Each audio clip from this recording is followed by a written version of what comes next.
네, 오늘 말씀의 제목은 은혜로 된 것 같이 은혜로 하라 라는 제목으로 말씀을 증거하도록 하겠습니다.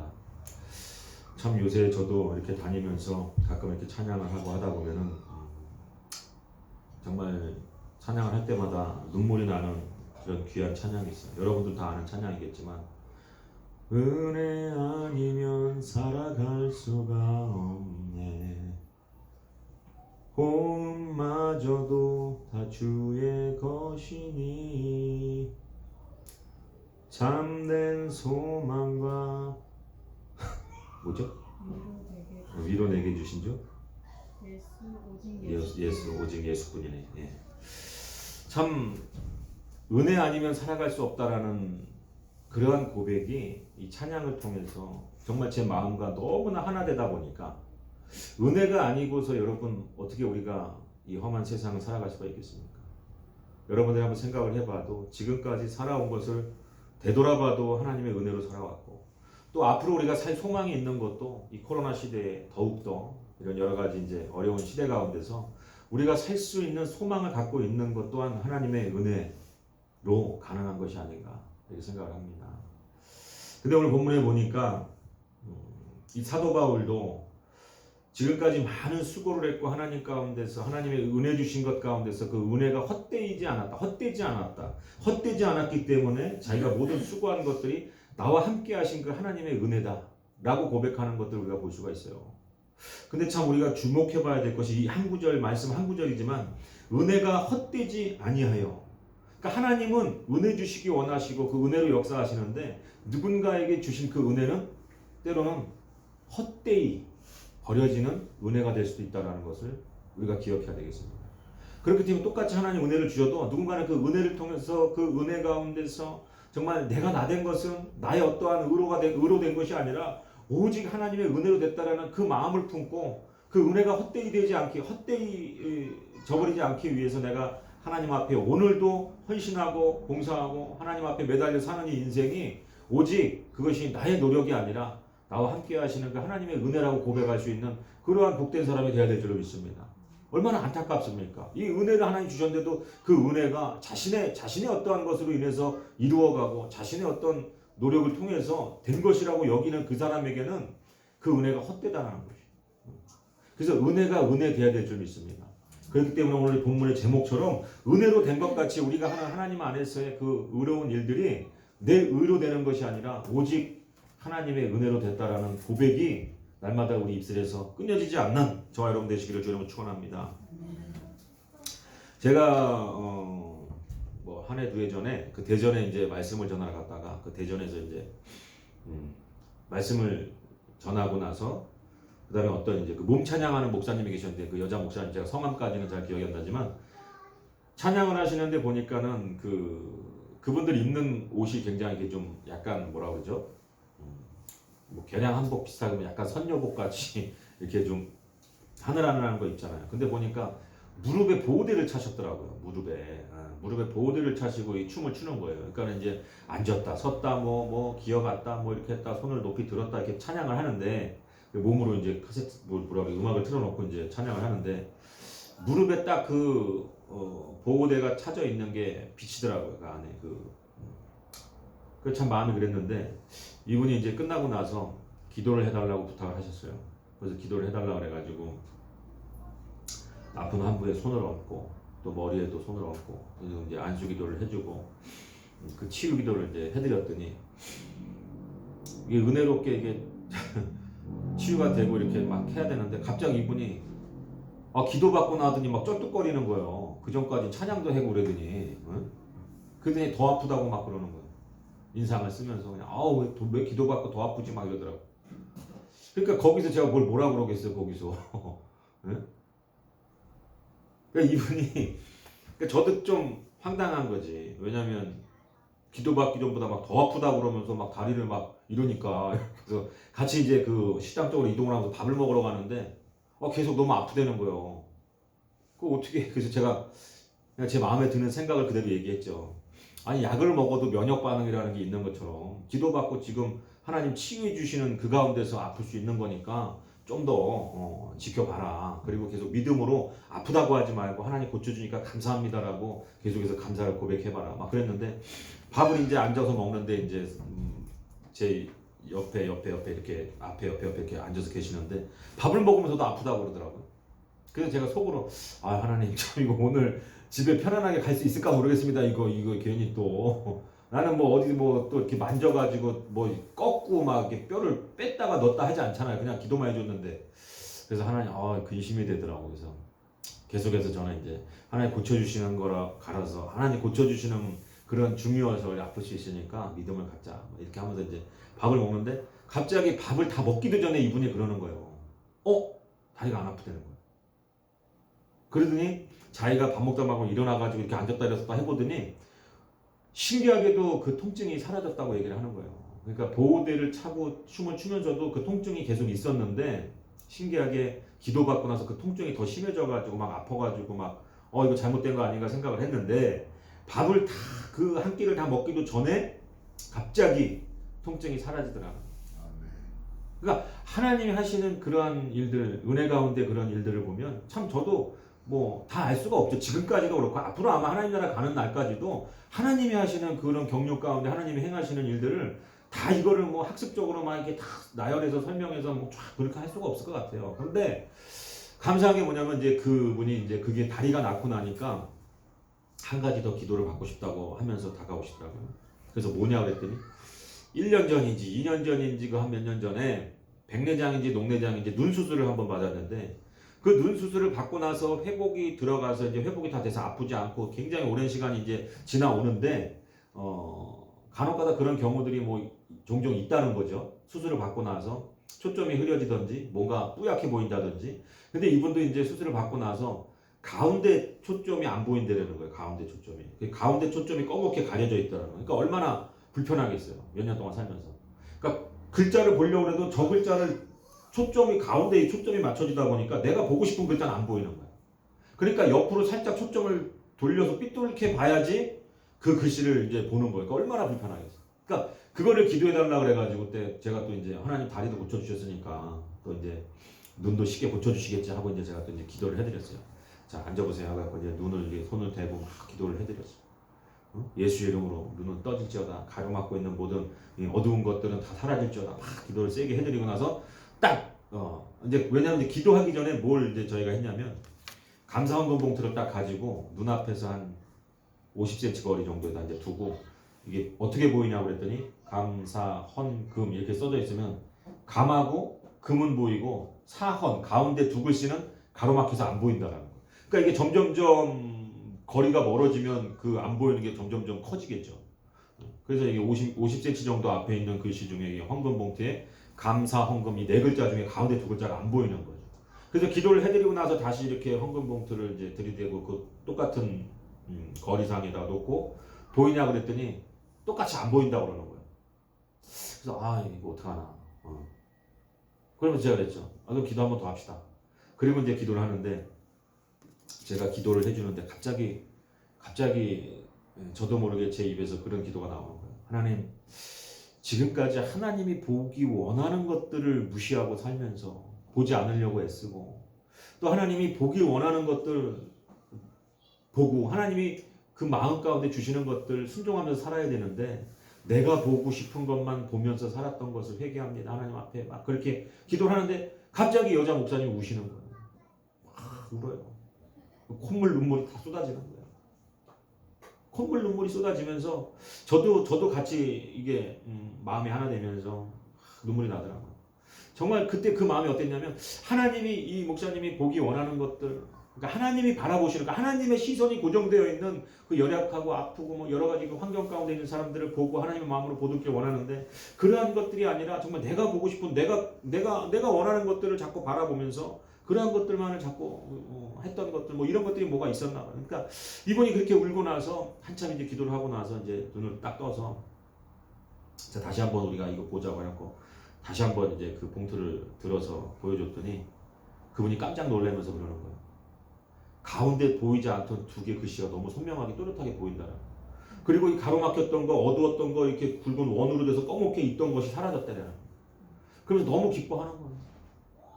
그래서 제가 참 감사한 건 그러잖아요. 우리 집사람하고도 예전에 여러분도 다 아시겠지만 이 근처 저기 어디 교회에 또 어떤 장로님 허리 아프시다 그래갖고 갔는데 그날도 얼마나 그 허리 아픈 거 기도해 주러 갔다가 아내 권사님 펑펑 울고 며느리 그냥 막 콧물이 여기까지 늘어지고 같이 울고 우리 집사람 뭐 처음 본 사람들 기도해 주는데 왜 같이 울고 저도 울고 기도받으면 장로 울고 그러더니 허리가 다 나버린 거 아니에요.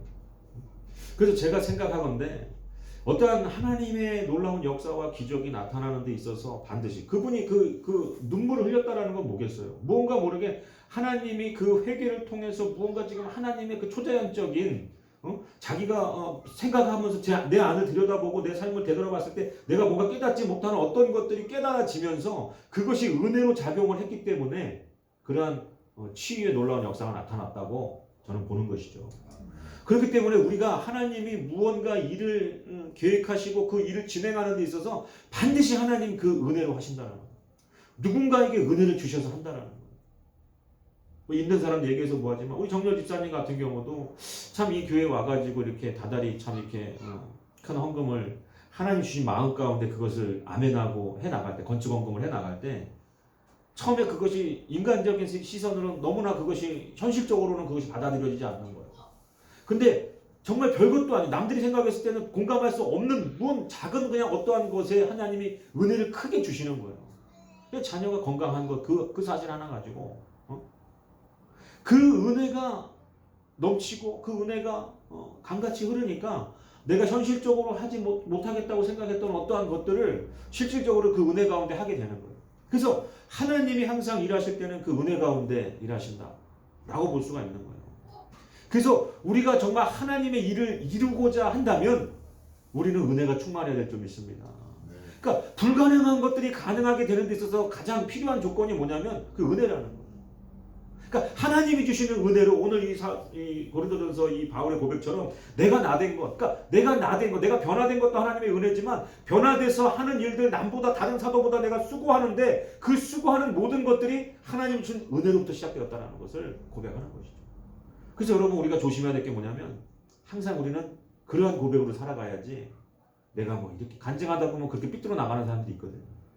어제 저도 이제 우리 박 집사님 지금 안 오셨는데 박 집사님하고 우리 박 집사님 아내 되시는 우리 박순미 집사님하고 이제 좀 제가 얼마 전에 또 몸도 저기 하시고 해서 저 소고기 뷔페 가갖고 고기를 같이 좀 먹었는데 고기를 좀 이렇게 대접을 하면서 이렇게 저렇게 얘기를 하는데 그 박순미 집사님은 이제 제가 굉장히 뭔가 이렇게 개척교회 하면서 굉장히 열심히 한다고 생각을 하시길래 제가 그렇지 않다. 진짜 아무것도 한 게 없다. 그랬더니 그 말 자체는 안 믿는 거예요.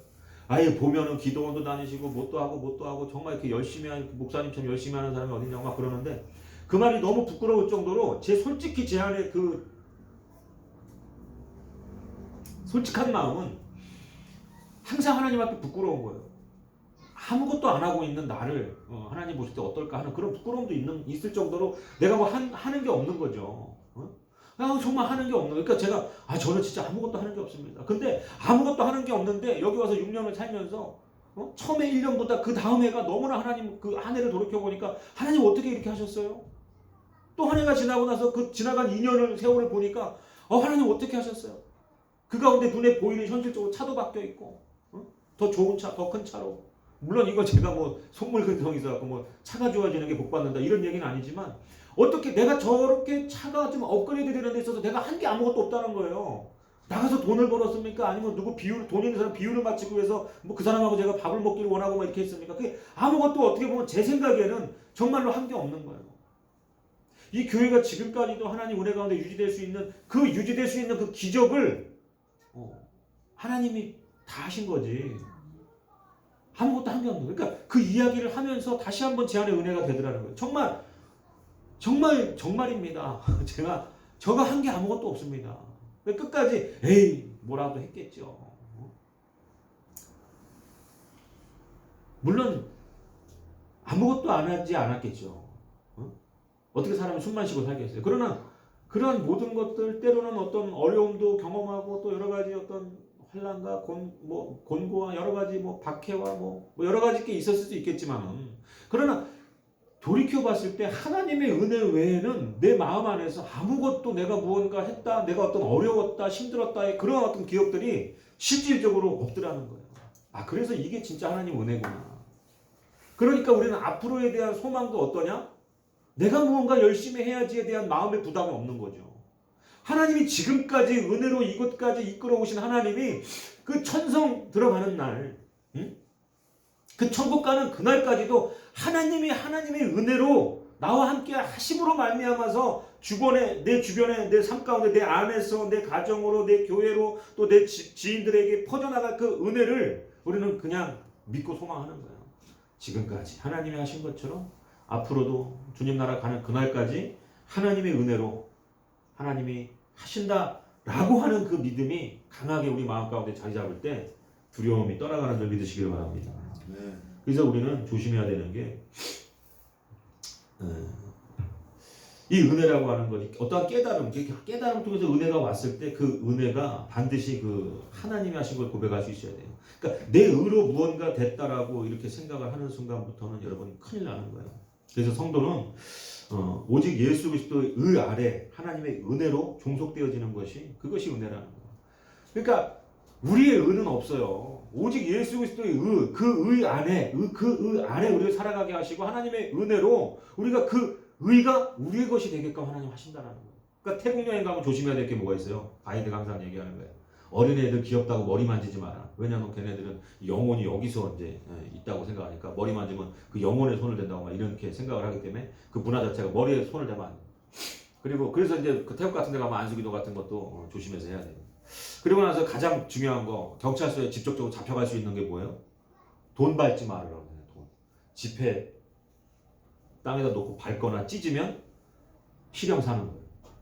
끌려가는 거예요. 경찰한테 잡혀가는 거예요. 누가 그걸 돈 밟는 거 신고만 해도 경찰이 와가지고 잡아가 버려요. 그러니까 외국 사람이고 그건 국내 사람이고 어쩔 수 없어요. 잡혀가는 거예요. 그러니까 왜 그런 거예요? 이게 종이죠. 이게 물질적으로는 돈도 종이에요. 찢으면 찢어지는 종이란 말이에요. 근데 화폐에 그 단위를 매겼기 때문에 화폐로서의 가치가 있는데 얘네들은 그런 걸 뛰어넘어서 거기에 왕의 얼굴, 그 왕궁에서 살고 있는 지금 살아있는 그 왕의 얼굴이 그 안에 들어가 있기 때문에 이거를 그 가치로 생각을 하는 거예요. 화폐로서의 가치로 그 돈 어떤 액수만큼 뭔가 거래를 할 수도 있지만 그 안에 그 모든 그러니까 그 걔네들 중심에 뭐가 있겠어요? 그러니까 이런 우리가 거래하고 살 수 있는 모든 것들이 우리나라에 존재하는 그 왕 때문이다라는 어떤 그런 신격화하는 그 얼굴이 들어가 있기 때문에 이걸 신격화하는 거예요. 그러니까 마찬가지로 종이 한 장에 그 얼굴만 들어가 있어도 그 나라에서 밟았다가는 감옥 가는 것처럼 우리가 죄 많이 졌고 정말 이 죄인이지만 하나님의 은혜로 그 십자가의 공로, 십자가의 의가 우리의 의가 되게끔 하나님께서 보시는. 그러니까 우리가 먼 훗날 이제 하나님 나라 갔을 때 그 하나님 그 보좌 앞에서 그 심판의 날에 우리가 하나님께서 우리를 그 죄를 보시고 심판하는 것이 아니라 제가 누누이 말씀드리지만 무엇이다고요? 가면 하나님 뭘 보신다고요? 우리의 죄를 보시는 것이 아니라 예수 그리스도의 보혈로 덮여서 그 예수 그리스도 우리를 위해서 죽으신 그 예수 그리스도 십자가의 공로를 보시는 거예요. 그 의를 보시는 거예요. 그러니까 그 의 아래 우리는 가려져서 그 은혜 가운데 사는 거예요. 그러니까 가장 큰 은혜는 어떤 은혜겠어요? 우리가 죄를 짓고도 이렇게 추잡하게 인생을 살았는데도 불구하고 그 단 하나 그 예수 그리스도의 공로 그것을 최고의 가치, 그 의의 가치로 여기고 그것이 나를 살리는 생명의 가치로 여기고 그것을 믿으면서 산다라는 것 자체를 하나님 그걸 의로 보는 거예요. 너 죄인인 거 알아. 죄 많이 짓고 사는 거 알아. 근데 너는 네가 죄인인 걸 알고 네가 그 죄의 길로부터 벗어날 수 있는 유일한 길 내가 너희들에게 허락한 그 예수 그리스도를 믿는 길을 택했기 때문에 너희의 죄 있는 그대를 보지 않고 하나님 뭘 보신다고요? 그 아들의 죽은 그 십자가의 죽음을 보는 거예요. 우리를 볼 때 우리 죄가 보이는 게 아니라 그 아들의 죽음, 그 십자가의 공로의 의가 우리 안에서 예수를 믿는 자마다 그것이 드러나는 거예요.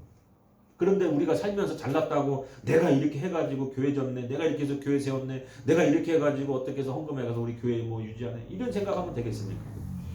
오직 예수 그리스도의 의로 되는 거예요. 그것이 가장 큰 우리가 경험하게 되는 예수님을 만났을 때 경험하게 되는 은혜라고 하는 거예요. 근데 그 은혜를 우리가 때로 망각하면서 살 때가 있지 않습니까? 그때가 언제예요? 내가 뭔가 했다라는 어떤 그런. 그래서 우리는 그런 것들이 없어야 될 줄 믿습니다. 그래서 은혜의 주인이 누구냐? 은혜 누가 주시는 거냐? 누가 주시는 겁니까? 하나님이 주시는 거예요. 하나님이 주시는 거예요. 그러니까 우리가 목사님 설교를 듣고도 은혜 받았습니다 하는 그 은혜는 목사가 설교자에서 목사가 주는 게 아니라는 거예요. 그 목사의 입술을 통해서 하나님의 말씀이 증거되어지고 그 말씀을 통해서 하나님이 은혜를 주시는 거죠. 그래서 하나님께로부터 우리 모든 은혜를 누리는 거죠. 하늘의 비도 내려는 저 태양도 지구가 어쩜 그렇게 기울어져 있기 때문에 참 이거 시간이 짧아서 참 이런 거 말씀 못 드리지만 이 과학을 정말 알면 알고 배우면 배울수록 여러분 그 지구가 이게 기울어져서 이게 자전하고 공전하는 것 때문에 사계절이 있는 거예요. 안 그랬으면은 여러분 그냥 뜨거운 날 차가운 날 그러니까 사계절이 돌아갈 수가 없는 거예요. 그냥 온도로만 보면 그냥 추웠다가 조금 미지근했다가 그러니까 미지근해서 더웠다가 추웠다가 그러니까 이게 꽃이 피고 지고 가을과 봄에 이런 구분이 없어야 되는데 이게 기울어져 있기 때문에 이게 돌면서 사계절이라는 게 우리가 이 땅에 사는 동안에 사계절을 누릴 수가 있는 거예요. 그러니까 하나님이 그 은혜 가운데서 그런 모든 것들을 디자인했다는 거예요. 여러분 지금 우리가 옷 한 벌 이거 입고 있는 것도 하나님 은혜가 없이 이게 어떻게 우리가 여러분 이거 안 되는 거예요. 맨몸으로 적신으로 엄마 몸에서 나와가지고 우리가 이런 귀한 것들을 우리가 취해서 이거 내가 벌어서 했다 여러분 그렇게 생각하는 사람들 세상 사람들입니다. 그래서 우리는 반드시 우리가 알아야 될 것은 모든 은혜는 하나님으로부터 온다. 할렐루야. 그렇기 때문에 히브리서 4장 16절에 뭐라고 말씀하냐. 그러므로 우리는 국률하심을 받고 때를 따라 돕는 은혜를 얻기 위하여 하나님 은혜의 보좌 앞에 담대히 나갈 것이니라. 할렐루야. 그러니까 어디에 나가야 은혜를 받는다고 지금 히브리서 4장 16절에 말씀하느냐. 네, 하나님 보좌 앞에 나가야 돼요. 담대하게. 하나님 보좌 앞에 나갈 수 있다는 그 담대함이 어디서 오는 거예요? 자신의 몸을 십자가에 못 박으시고 우리를 위해서 죽으신 그 예수 그리스도 그 몸이 시장 아닙니까? 그 성소 앞에 지성소에 아무나 들어갈 수가 없어요. 대제사장도 거기에 들어가면요 죄가 있이 들어갔다가는요 죽는 거예요. 직사하는 거예요. 그러니까 대제사장도 대속죄제일 그 속죄절날 그 양의 피를 그 언약궤에다 뿌리기 위해서 들어갈 때도요 어떻게 해야 돼요? 밖에서 이 끈을 묶고서 끈을 묶고서 들어가는 거예요. 그래서 방울을 달고서는 끈을 묶고 들어가서 만약에 그 죄를 속죄하지 못하고 들어갔을 때 죄가 조금이라도 있을 경우에 어떻게 되느냐? 그 대제사장도 그 하나님의 교회 앞에서 죽어버려요. 그러니까 방울 소리가 안 나면 죽었구나 하고 밖에서 근데 그 두려운 그 하나님의 보좌 앞에 우리가 어떻게 나갈 수 있어요? 어떻게 담대하게 나갈 수 있어요?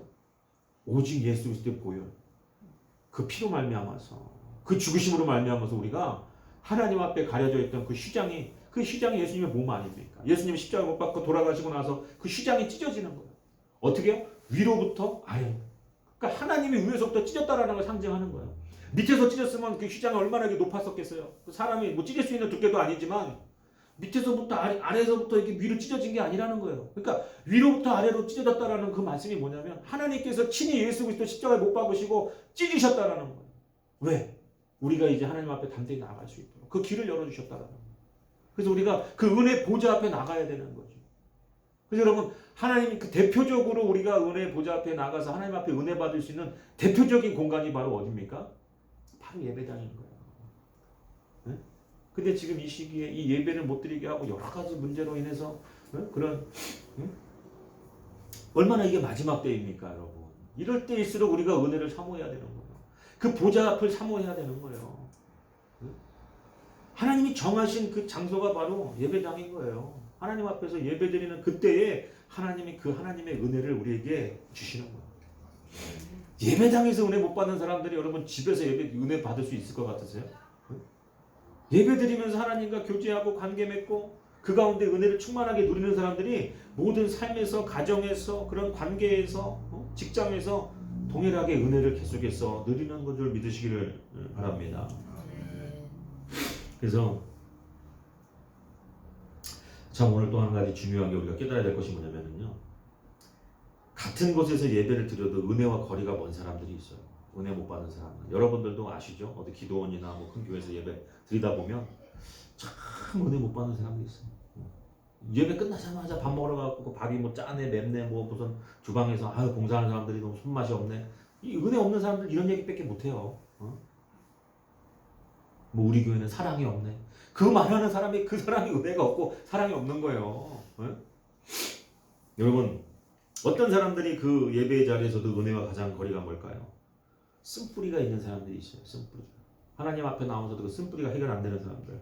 히브리서 12장 14절에 보면 뭐라고 말씀하냐. 모든 사람과 더불어 화평함과 거룩함을 따르라. 이것이 없이는 아무도 주를 보지 못하리라. 그러니까 주를 보지 못한다라는 거. 그러니까 보좌 앞에 나가도, 그러니까 보좌 앞에 나와서 예배를 드려도 하나님 보좌 앞에 나가고 싶어도 주의 얼굴을 볼 수가 없는 거예요. 맨 땅에 헤딩하는 거예요. 그러니까 주의 얼굴을 보지 못하리라. 아무도 주를 보지 못하리라. 15절에 너희는 하나님의 은혜에 이르지 못하는 자가 없도록 하고 또한 쓴뿌리가 나서 괴롭게 하여 많은 사람들이 이로 말미암아 더럽게 되지 않게 하며. 그러니까 쓴뿌리하고 은혜하고 이 연관이 있는 거예요. 쓴뿌리가 있으니까 은혜의 보좌 앞에 나가도, 예수님 앞에 나가서 정말 예배당에 나와서 말씀을 들어도 이 쓴뿌리가 있으니까 어떻게 되는 거예요? 은혜를 못 받는 거예요. 은혜를 못 받는 거예요. 여러분 그 존 비비어라는 목사님이 쓴 책을 제가 예전에 읽다 보니까 이런 구절이 있더라고요. 그 책을 제가 제목은 기억이 안 나요. 뭐 은혜도 있고 용서도 있고 뭐 여러 가지 이제 책을 쓰셨는데 그 존 비비어 목사님이 쓰신 책에 보니까 그 교회의 어떤 한 자매가 입신이 들어갔대요. 그러니까 뭐 설명을 굳이 하자면은 그냥 기도 가운데 깊은 영적인 세계를 체험하고, 그러니까 기도하다가 자의적이든 타의적이든 하나님이 강제적으로 했던지만에 지옥 천국 갔다 온 사람들 예전에 많이 있었잖아요. 물론 그 중에 가짜도 있었지만은 그 진짜도 있단 말이에요. 그러니까 그분이 이제 어떤 자매님이 천국에를 간 거예요. 그래서 이제 천국의 안내자가 옆에 붙어가지고 천국을 보는데, 제가 아는 분 중에도 그분 한 분 있어요. 천국에 갔다 와가지고 천국에 입신이 들어갔다가 와가지고 일주일인가 보름 동안을 밥을 못 먹었대요. 김치 냄새가 역겨워서. 진짜 그런 사람이 있어요. 제 아는 사람도. 그래서 이 땅의 음식이 맛이 너무 그러니까 우리는 맛있다고 지금까지 먹던 음식들이 천국에서 이렇게 잠깐 그 입신 잠깐 갔다 와가지고 못 먹는 거예요. 그러니까 막 일주일 보름 동안 밥도 못 먹고, 응? 냄새 난다고 치우라 그러고, 그 너무 천국에서 좋은 걸 경험하고 온 거죠. 그러고 나서 와가지고 아버지한테도 형제님이라고 그래요. 형제님. 그러니까 근데 그게 실질적으로 이게 나와 있잖아요. 제자들이 물어보잖아요. 그때 당시만 해도 풍습이 뭐가 있어요, 이스라엘에? 그러니까 형이 죽으면은 그 아내를 동생이 취하고, 그 형 또 죽으면 셋째가 취하고, 넷째가 취하고. 근데 만약에 천국 갔을 때 그럼 이 여자는 누구의 아내입니까? 그러니까 너희가 정말 아무것도 모르는구나, 예수님 말씀하잖아요. 거기에는 결혼하는 것도 없고 뭣도 없고 뭣도 없다. 그러니까 형제가 맞는 거지. 이 땅에서는 순서대로 왔기 때문에, 또 그 부모 밑에서 왔기 때문에 이렇게 해서 그런 걸 하나님 시스템을 만들었지만, 천국에 가면 똑같이 이제 형제 자매인 거예요. 그러니까는 천국 갔다 와서도 부모님한테도 엄마 아빠라고 안 부르고 형제님 자매님 이렇게 얘기했다는 거예요. 그 어린아이가. 제가 아는 사람 중에 그게 있는데, 그와 마찬가지로 지금 이 존 비비오 목사님이 쓰신 책에도 어떤 자매가 천국에 갔는데 너무너무 좋더라는 거예요. 근데 참 거기서 이제 발견하고 싶었던 게 뭐였냐면, 자신의 교회를 평생 섬기던 그 교회에서 알게 된 그 권사님 한 분이 이제 얼마 전에 소천하셔가지고 천국에 갔다고 이제 생각을 하고 있는데, 그 천국에서 그 분을 한번 보고 싶었던 거예요.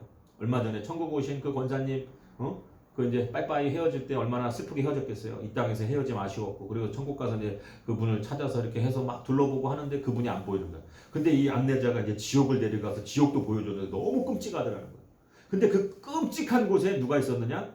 자신이 분명히 천국 갔을 거라고, 평생을 그 교회를 섬기고 목사님을 섬기고 그냥 모든 교인들을 그렇게 섬기고 교회에서 굳은 일을 다 맡아서 하고 정말 그렇게 상냥하고 그렇게 그냥 은혜가 되는 그런 사람이 없었는데, 그분이 지옥에 있더라는 거예요.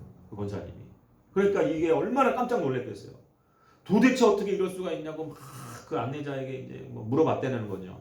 근데 그 이유가 굉장히 단순했던 거예요. 뭐였냐면, 사촌 언니인가, 어려서 자신에게 상처를 줬던, 마음에 아픔을 줬던 사촌 언니를 죽을 때까지 평생 동안 용서하지 않았다. 근데 여러분, 이게 물론 그것은 이제 어떻게 보면은 그분이 실질적으로 있었던 일을 그 목사님이 쓰신 기록된 책이지만, 저는 그거를 신학교 1학년 때인가 2학년 때 읽으면서 사실 이해는 안 가더라고요. 교회에서 그렇게 은혜 받고 막 해갖고 헌신하고 여러 가지로 이렇게 봉사하고 굳은 일을 다 했던 그 권사님이 그 어릴 때 어떤 겪었던 아픔을 통해 가지고 그 사촌 누나를 끝까지 용서하지 않고 죽었기 때문에 지옥 갔다라는 게 잘 이해가 안 가죠. 여러분들은 어떠신 것 같아요? 정현지 사님 어떠신 것 같아요? 응? 왜 웃어? 네? 어떠신 것 같아요? 그게 맞는 소리 같아요? 틀린 소리 같아요? 교회에서 그렇게 열심히 봉사하고 굳은 일 다 하고 헌금하고 막 교회를 세우다시피 그냥 하고는, 그렇게 돌아가셨는데, 어릴 때 누가 상처 준 거 용서하지 못해서 지옥에 있더라. 그랬을 때 여러분들 반응은 어떠세요? 느낌? 어떤 것 같아요?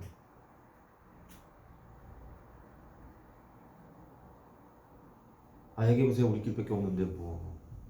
하나님 뜻대로 안 살았기 때문에 하나님이 하고자 하는 어떠한 섭리 거기서 어긋난 행동을 했기 때문에 지옥에 갔을 것이다.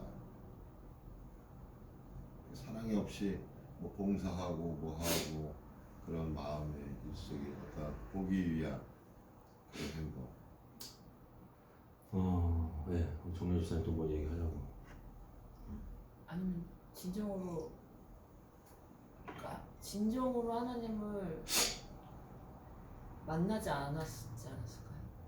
그러니까 내 안에서 용서가 안 되고. 저도 처음에는 그렇게 교회를 열심히 오래 다니시고 막 그 행위적으로 봤을 때, 그러니까 겉으로 드러나는 걸로 봤을 때 교회에서 가장 열심히 그렇게 신앙생활을 했던 분이라는 거죠. 근데 지옥에 있더라.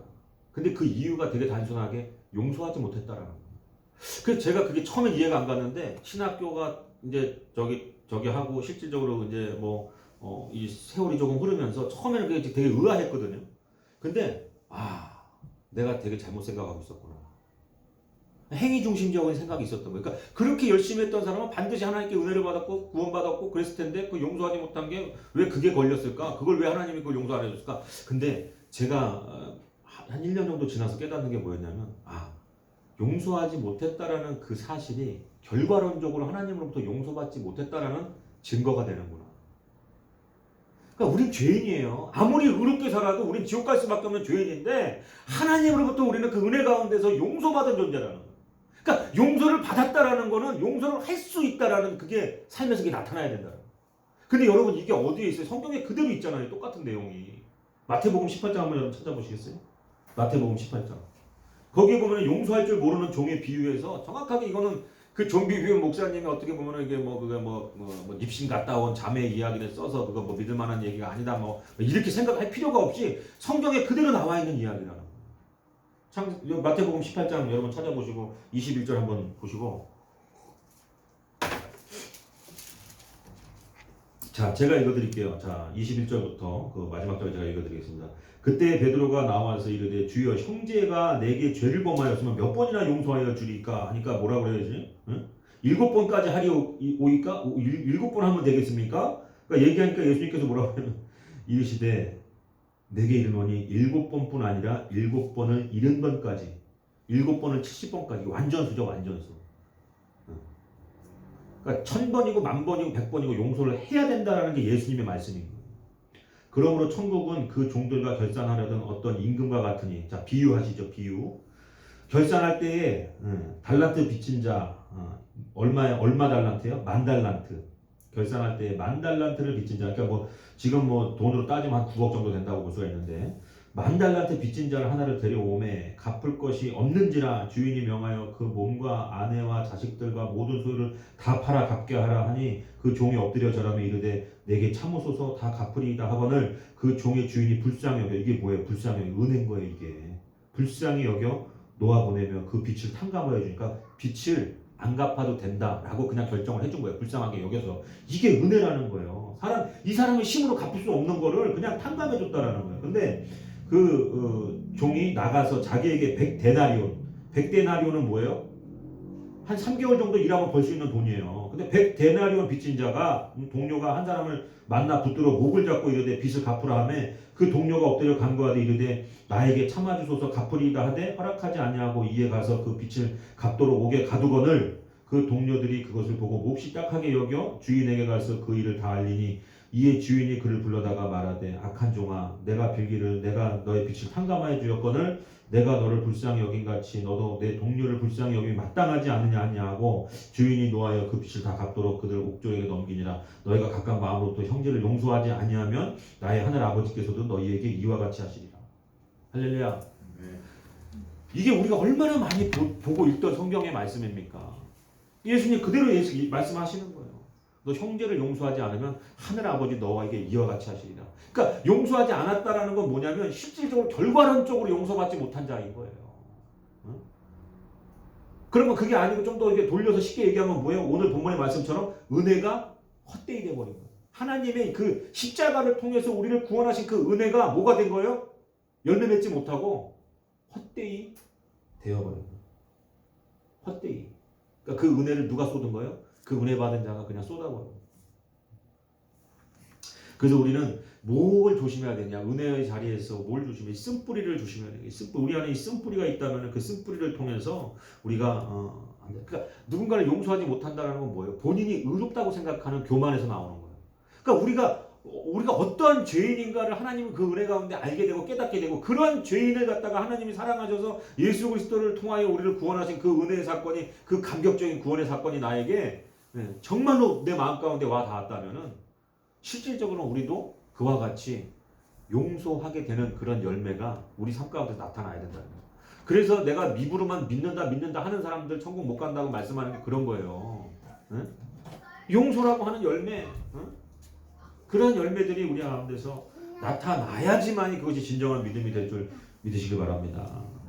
그래서 성경 마태복음 5장 23절에도 보면 뭐라 그래요? 제단에다가 네가 예물을 드리려고 하다가 혹시라도 형제에게 원망 들을 만한 일이 생각나거든 그 예물을 어떻게? 제단 앞에 그냥 그대로 두고 가서 화해한 후에 그리고 나서 와서 드린다. 그러니까 이만큼 중요한 거예요. 이만큼. 그래서 이것이 용서하지 못한다라는 것은 굉장한 교만으로부터 사로잡혀 있다라는 거예요. 그래서 교만, 은혜 받지 못하는 사람 두 번째 특징이 바로 교만입니다. 베드로전서 5장 5절에 보면 젊은 자들아 이와 같이 장로들에게 순종하고 다 서로 겸손함으로 허리를 동이고 하나님은 교만한 자를 적대히 하시며 겸손한 자들에게 뭘 주신다고요? 은혜를 주시느니라. 베드로전서 5장 5절에 겸손한 자들에게 은혜를 주신다고 하나님 말씀하고 있습니다. 그러니까 우리가 왜 은혜가 없지? 예배 드리고 나서도 왜 은혜가 없지? 그 안에 교만이 꽉 찬 사람들은 은혜에 가까이 갈 수가 없어요. 자신이 했다라는 어떤 그런 것에 빠져가지고 내가 다 그냥 이렇게 하고 저렇게 하고 뭐 이런 사람들은 여러분 은혜 가까이 못 가요. 그럼 누가 대표적인 예로 누가 있겠어요? 성경에 사울 같은 사람 보세요. 사울 같은 사람. 교만하니까 말이죠. 하나님이 자신을 왕의 그 위치에다 세워 주셨는데도 처음에는 좀 어떻게 보면 좀 잘하는가 싶더니 나중에 그 교만함 때문에 결과적으로 그 교만함을 또 뭘로 부추겨요? 그 여인들이 그냥 다윗이 전쟁에서 이기고 돌아오니까 사울은 천천히요 다윗은 만만일세 하니까 뭐라고 하냐? 그 교만함이 그냥 불이 지펴지니까 그 뭐가 들어가요? 악령이 들어가가지고 자신을 위해서 그렇게 그냥 충성하고 하는 그 다윗을 창을 집어 던져서 죽이려고 하잖아요. 그러니까 그 교만을 통해서 뭐가 들어갑니까? 귀신이 들어가는 거예요. 그 안에 은혜가 없으니까 그러니까 교만 때문에 은혜를 못 받으니까 그 안에 귀신 악령이 들어가서 역사를 하는 거예요. 실질적으로 이 성경 말씀에도 여러분 그 마태복음 12장 43절에 보면 뭐라고 해요? 더러운 귀신이 사람에게서 나갔을 때에 물 없는 곳으로 다니며 시기를 구하되 쉴 곳을 얻지 못하고 여러분 이 물 없는 곳을 그러니까 더러운 귀신이 사람에서 나갔는데 물 없는 곳으로 다니며 쉴 곳을 찾았다는 건 뭐예요? 그러니까 귀신이 물을 무서워하겠습니까? 그 물질적인 물 그냥 워터 이거 무서워하겠냐고 그거 아니라는 거죠. 그 물을 무서워하겠습니까? 귀신이 물귀신도 있는데. 그러니까 이 물이라고 하는 건 뭐냐면은 여러 가지로 해석할 수 있겠죠. 물론 물이 말씀이다라고도 성경을 통해서 해석할 수 있고 물 그 자체가 예수님이라고도 우리가 해석할 수 있어요. 시간이 없기 때문에 제가 좀 짧게만 말씀드리면 에스겔서 36장 25절에도 예수님 하나님께서 뭐라고 에스겔을 통해서 예언하십니까? 맑은 물을 너희에게 뿌려서 너희를 정결케 하되 곧 너희의 모든 더러운 것에서 우상 숭배하 너희를 정결케 할 것이며 에스겔서 36장에 말씀하신 그 물로 너희를 깨끗이 씻을 것이라는 그 말씀이 언제 이루어져요? 요한복음 19장 34절에서 그 중에 한 군인이 창으로 옆구리를 찌르니 곧 피와 물이 나오더라. 그러니까 에스겔서 36장에서 얘기했던 그 씻기 난 그런 물이 뭐예요? 예수의 피를 얘기하는 거예요. 그러니까 피만 얘기하는 게 아니라 이 요한복음 19장에서 피와 물이 나오더라. 그 물이 철철 나오면서 우리의 모든 허물과 죄와 우상 숭배를 얼룩진 그 더럽고 추악한 것들을 다 씻기는 거예요.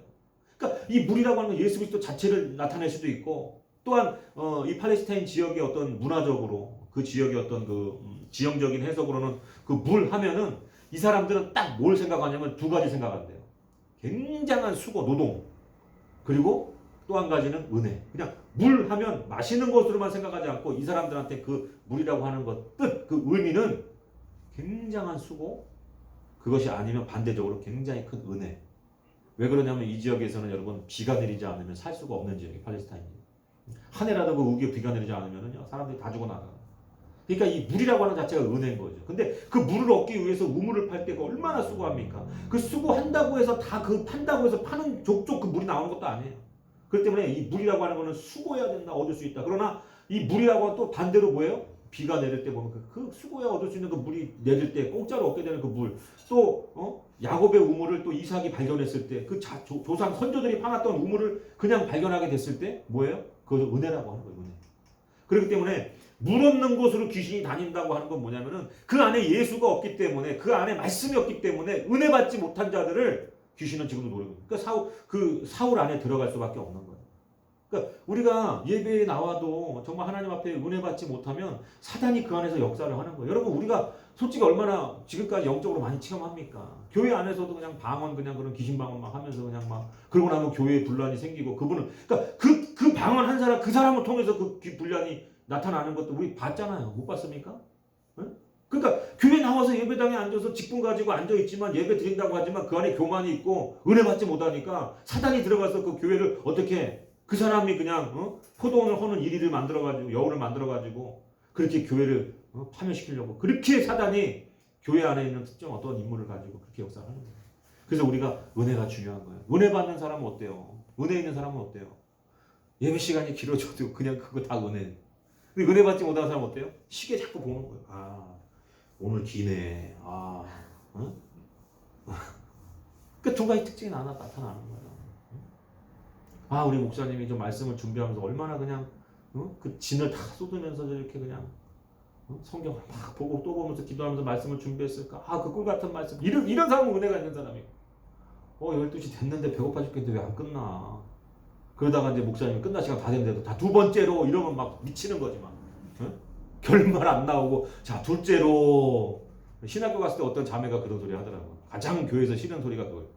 거의 끝날 시간 다 됐는데 목사님이 둘째로 이러면은 막 셋째도 있는 거 아니야 막 이러면서 막 은혜가 안 된다 그러는데, 자, 여러분은 은혜가 충만할 줄 믿습니다. 그래서 이 물이 없다, 은혜가 없는 자들 사단이 공격할 수 있다는 거. 그렇기 때문에 우리는 날마다 은혜가 충만해야 될 줄로 믿습니다. 그래서 이제 반대로 우리가 어떠한 자들이 그러면 은혜를 받느냐? 베드로후서 1장 2절에 보면요, 하나님과 우리 주 예수를 알므로 은혜와 평강이 너희에게 더욱 많을지어다. 그러니까 은혜를 받는다는, 물론 하나님 보좌 앞에 나오지만 그 보좌 앞에 나와서 뭐해요? 말씀을 들으면서 예수를 알아가는 거예요. 복음을 알고 복음을 깨닫는 그때의 은혜가 되는 거예요. 복음이 깨달아져야 은혜가 되는 거예요. 그냥 삶 가운데서 은혜 받았다? 좋은 차가 생겨서 하나님 은혜입니다. 그런 거는 은혜가 아니에요. 그냥 하나님 복 받아가지고 복을 누리는 거지. 은혜라고 하는 건 어떻게 오냐면요, 이 깨달음을 통해서 오는 거예요. 그러니까 은혜가 원수도 용서하게 한다는 건 뭐냐면요, 내가 하나님 앞에 어떠한 존재인지가 그 복음 안에서 깨달아질 때 은혜가 샘솟는 거예요. 그 막혔던 그 또 자원, 그 땅으로 가로막혀 있던 것들을 뚫어서 막 계속해서 펌프질을 해가지고 물을 끌어올리듯이, 그냥 맨 땅에 사막과 같은 그냥 내 어떤 환경도 그렇잖아요. 그냥 사막처럼 그냥 몸이 건조하고 어떤 아픔과 슬픔만이 있는 것 같던데, 그 땅을 파가지고 수고하고 뭐 하고 하다가 그 은혜로 물이 나오게 되면 그때부터 모든 가람이 다 해결되는 거예요. 그렇기 때문에 예수를 안다라는 게 뭡니까? 예수가 뭡니까? 길이요 진리요 생명이다. 그 진리가 우리 가운데 들어와야 되는 거예요. 그 진리가 내 삶 가운데 들어오고 내 안에 들어와서 내가 용서하지 못하던 사람을 용서할 수 있는 그 진리, 그 사실, 그 팩트, 그 십자가, 그것이 내 안에 들어올 때, 그것이 깨달음을 통해서 그 진리라고 하는 것들이 가려져 있던 모든 그런 흑암의 어둠의 이 세상의 여러 가지 그 세상이 만들어 놓은 그 세상 풍토에 그 빠져서 살면서 진리를 모르고 살던 우리들에게 예수 그리스도를 알게 되는 그 예수 그리스도가 진리가 되시는 그 진리가 우리 안에 들어올 때 말할 수 없는 은혜를 누리는 거예요. 그러니까 은혜 받지 못하는 자들은 예수님한테 관심이 없는 거예요. 이 복음에 대해서 깊이 있게 들어가 보질 않는 거예요. 그 은혜는 정말 그 복음 안에서 나오는 거예요. 그 복음이 우리 안에서 깨달아지는 거예요. 아, 이것이 먼 나라, 저 2000년 전의 이야기가 아니라 지금 나를 위해서, 네 죄인, 네 죽어 마땅한 나를 위해서 흘리신 그 예수의 피가, 그 예수 그리스도 십자가의 그 사건이 내 눈앞에 보여지는 것처럼 느껴지고 깨달아지는 어떤 그 터닝 포인트, 그 회심의 순간에 은혜가 강같이 흐르는 거예요. 어디 가서도 내가 정말 살 길이 없었고 막막했던 내가 그냥 삶이 아무것도, 환경이 아무것도 변하지 않았고 내 신분이 상승되지 않았는데도 예수 그리스도가 그냥 내 안에서 깨달아짐으로 그 하나를 가지고 그냥 은혜가 평생 먹고 살 수 있는 은혜가 계속해서 흘러넘치는 거예요. 그 강 같은 은혜가 예수 그리스도 십자가에서 나오는 걸 믿으시기 바랍니다.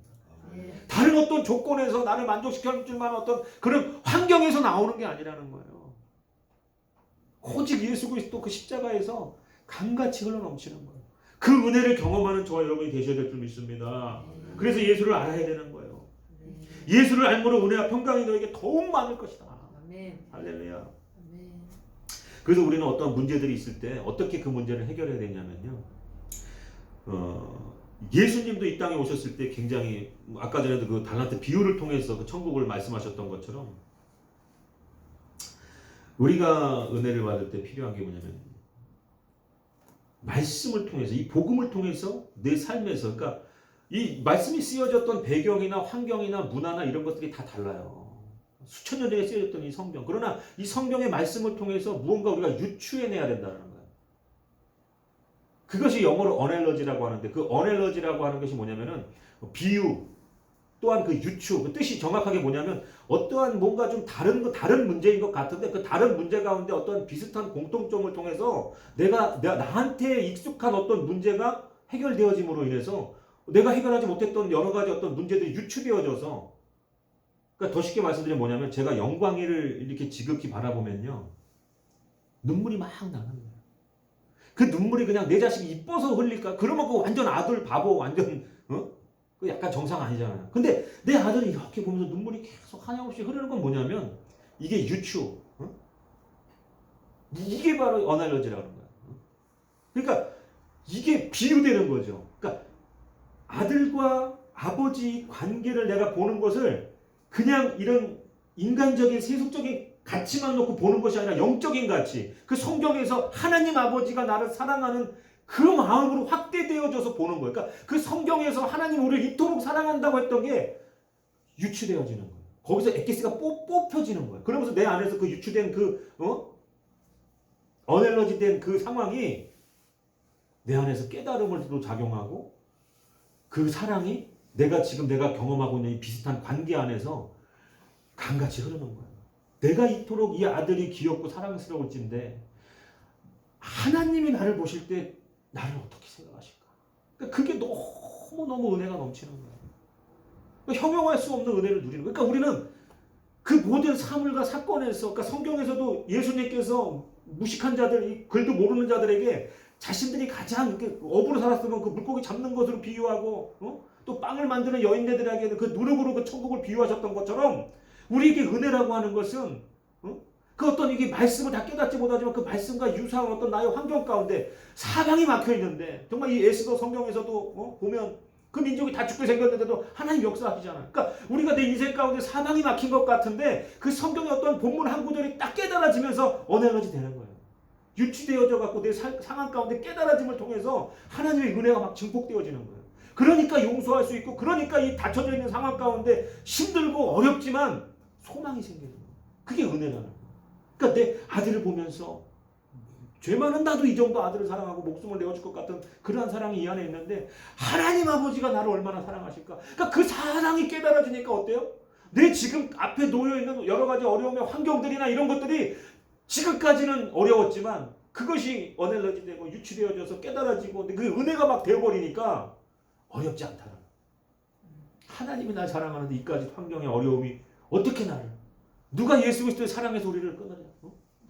환난이나 공고나 박해나 기근이나 위험이나 칼이냐? 그 무엇도 예수 그리스도 사랑에서 나와 끊을 수 없다라는 그 사실이 이 성경에 나와 기록되어 있는 것들이 쭉 뽑아져가지고 내 환경 가운데 모든 것을 은혜로 적시는 거예요. 그래서 우리는 원수를 사랑할 수 있는 거예요. 하나님의 은혜로. 할렐루야. 그래서 어떤 예전에 제가 섬기던 교회 어떤 준팔이라는 녀석이 있었는데 사람의 힘으로는 이 문제를 해결할 수가 없어요. 아버지를 보면 그냥 막 원망이 있을까? 아버지랑 대화가 안 되는 거예요. 그냥 자기도 모르게 아버지가 뭐라고 밥 먹었어. 이 말이 너무 듣기 싫은 거예요. 그래서 제가 마음이 아픈 건 우리 박 집사님도 그런 어떤 어려움이 있더라고요. 근데 이게 얼마나 마음이 아프겠어요, 부모로서. 자녀도 그렇죠. 자녀가 그냥 와가지고 그냥 야 밥 먹었니? 어디 아프니까 그런 모든 게 다 싫은 거예요.